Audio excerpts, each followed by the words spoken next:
बिस्मिल्लाहिर्रहमानिर्रहीम। आज हमने पढ़ना है chemical properties of group two elements या some chemical reactions of group two elements. First number हमारे पास है रिएक्शन विद वाटर। तो हमारे पास ग्रुप नंबर 2 एलिमेंट्स जब वाटर के साथ रिएक्शन करते हैं they produces bases hydro oxides. जिस तरह नीचे आपके पास रिएक्शन है Mg a member of group 2, Mg is a member of group 2 plus 2H2O है, it produces MgOH2 plus H2 hydrogen gas.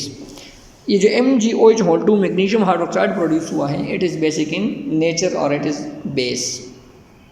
तो हम कहते हैं कि जब ग्रुप नंबर 2 एलिमेंट्स वाटर के साथ रिएक्शन करते हैं तो ये बेसिस प्रोड्यूस करते हैं।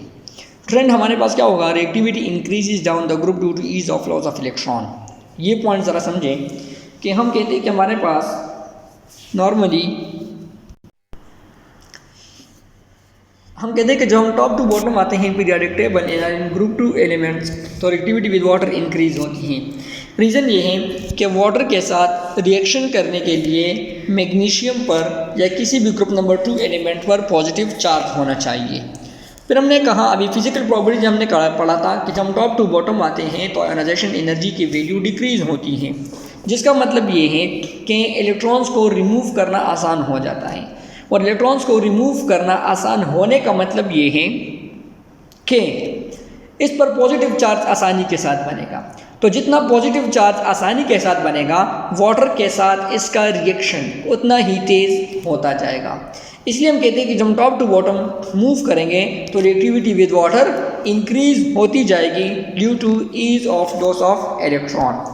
फिर हम कहते हैं कि अगर हम वाटर की सप्लाई थोड़ी सी कम कर दें, जिस तरह पिछले रिएक्शन में हमने 2H2O यूज़ किया था, अगर हम उसकी मिकदार कम कर ले, उसकी अमाउंट कम कर ले, 2H2O के बजाय अगर हम 1H2O यूज़ करें, हम क्या यूज़ करें 1H2O यूज़ करें, तो फिर मैग्नीशियम हाइड्रो ऑक्साइड के बजाय आपके पास क्या बनेगा, मैग्नीशियम ऑक्साइड बनेगा। जब हम वाटर की सप्लाई कम करेंगे तो फिर मैग्नीशियम हाइड्रो ऑक्साइड बनने के बजाय फिर क्या बनेगा, मैग्नीशियम ऑक्साइड बनेगा। ठीक, अच्छा। फिर इसके बाद हमारे पास है कि beryllium does not react with water. बाकी सारे एलिमेंट्स वाटर के साथ रिएक्शन कर लेते हैं, बेरिलियम वाटर के साथ रिएक्शन नहीं करता। इसकी रीज़न क्या है, तो इसकी रीज़न क्या है, ये है कि ड्यू टू स्मॉलर साइज के बेरिलियम चूँकि सबसे टॉप पर है ग्रुप नंबर 2 के, लिहाजा इसका साइज सबसे कम होता है, इसकी इलेक्ट्रोनेगेटिविटी सबसे ज़्यादा होती है, इसकी आयोनाइजेशन एनर्जी सबसे ज़्यादा होती है।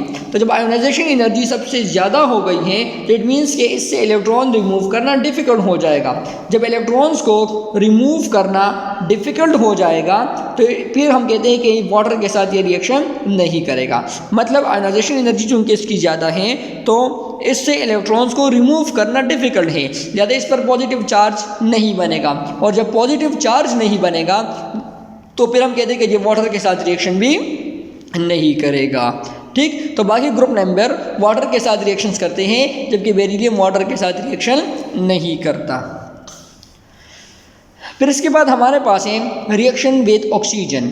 तो ग्रुप नंबर 2 एलिमेंट्स ऑक्सीजन के साथ रिएक्शन करके हमारे पास क्या बनाते हैं, ऑक्साइड्स प्रोड्यूस करते हैं। Group number 2 elements react with oxygen to produce oxide. Group number 2 elements oxygen के साथ रिएक्शन करके क्या प्रोड्यूस करते हैं, ऑक्साइड प्रोड्यूस करते हैं। जिस तरह हमारे पास रिएक्शन गिवन है magnesium plus oxygen, it produces magnesium oxide. 2Mg plus 2O2 produces 2MgO, जो कि रिप्रेजेंट करता है मैग्नीशियम ऑक्साइड को। तो group number 2 elements react with oxygen to produces water to produces oxides.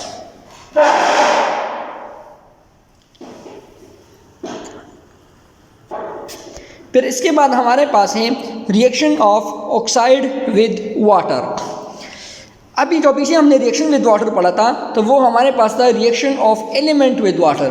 अब हमारे पास है reaction of oxide with water है। अच्छा, reaction of oxide with water में हमारे पास क्या होगा कि व्हेन ग्रुप 2 एलिमेंट्स या when group 2 element oxide react with water they produces hydro oxide. कि हमारे पास जब कि हमारे पास जब ग्रुप 2 एलिमेंट्स के ऑक्साइड वाटर के साथ रिएक्शन करेंगे तो ये क्या प्रोड्यूस करेंगे, ये हमारे पास हाइड्रो ऑक्साइड्स प्रोड्यूस करेंगे। जिस तरह हमारे पास है magnesium oxide plus water H2O produces MgOH2। Oxides of group 2 elements react with water to produces hydro oxide. फिर हमारे पास है reaction of oxides with acids. Group number 2 elements के ऑक्साइड का वाटर के साथ रिएक्शन, फॉर एग्जांपल M2O मैंने लिखा हुआ है।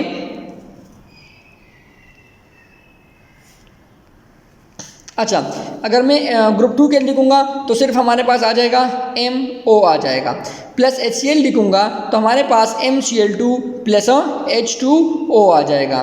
तो group number 2 elements react with acids to produces what salts. Group number 2 element क्या करते हैं, क्या कहते हैं, एसिड्स के साथ रिएक्शन करने पर साल्ट्स प्रोड्यूस करते हैं।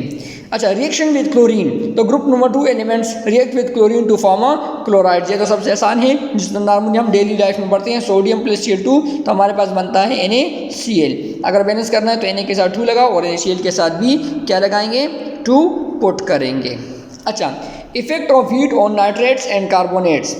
हम कहते हैं कि हमारे पास कार्बोनेट्स उस कंपाउंड को कहते हैं जिसमें CO3-2 वाला कंपाउंड मौजूद हो। नाइट्रेट्स उस कंपाउंड को कहते हैं जिसमें NO3-1 वाला कंपाउंड मौजूद होगा। तो जब हम इसको हीट करते हैं तो हीट करने पर ये क्या हो जाएंगे, डिकम्पोज हो जाएंगे। जिस तरह कार्बोनेट्स वाले को हीट करेंगे तो इससे metal oxide plus carbon dioxide बनेगा। नाइट्रेट्स वाले को हीट करेंगे तो इससे नाइट्राइड और ऑक्सीजन मॉलिक्यूल बनेगा। तो नाइट्रेट्स और कार्बोनेट्स को जब हम हीट अप करेंगे तो दे विल बी डिकम्पोज होंगे। क्या होंगे, डिकम्पोज होंगे।